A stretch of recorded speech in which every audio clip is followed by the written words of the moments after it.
Hello बच्चों, आज हम फिर से एक और प्रीवियस ईयर करने वाले हैं जो लास्ट ईयर आया था आपके एग्ज़ाम में। और देखो, ये भी एक इजी क्वेश्चन है जो आपका चैप्टर नंबर 8 से आया है।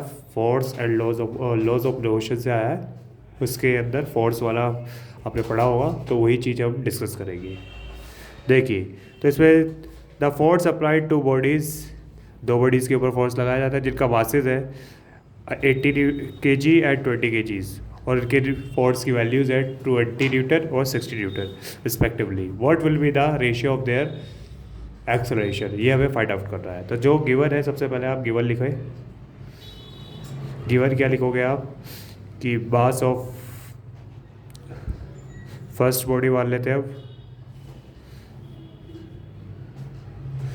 वो 80 kg है जिसको हम F1 से रिप्रेजेंट कर देते हैं।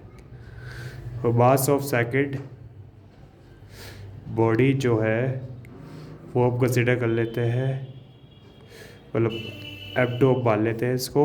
ये है आपका 20 kg। एट फोर्स गिवन है, क्या दिया है फोर्स। अगर मैं फोर्स की बात कर रहा हूँ तो बॉडी 1 पर लगेगा तो F1 से रिप्रेजेंट कर देते हैं। वो है आपका 20 न्यूटन, और F2 जो है वो सेकंड बॉडी पर लग रहा है, वो कितना है 60 न्यूटन। हमें रेशियो निकालना है इनके एक्सलेशंस का। तो ये क्या होगा, डेट्स द क्वेश्चन। क्वेश्चन इतना है, सॉल्व करते हैं।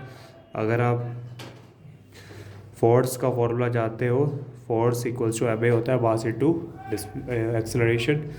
तो आप क्या करोगे, जो फर्स्ट बॉडी का मास है उसको ऊपर रखिए और सेकंड बॉडी का नीचे रेशियो में, क्योंकि रेशियो निकालना है। Mass of first body, force ऊपर है तो वो भी हम ऊपर रखोगे और एक्सेलरेशन भी ऊपर। एज सिमिलरली केस ये होगा। फोर्स कितना है 20 है, ये 60 है। मास कितना दे रखा है आपका 80 kg और ये 20 kg।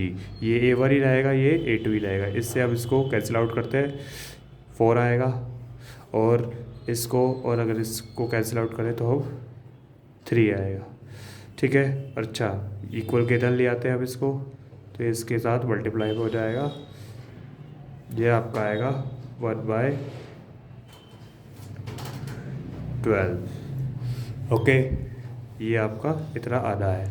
तो इसको आप इस यहाँ पे भी देख सकते हो, जो A1 रेशियो A2 आया वो आया 1/12। That's the answer. यही आपको निकालना था।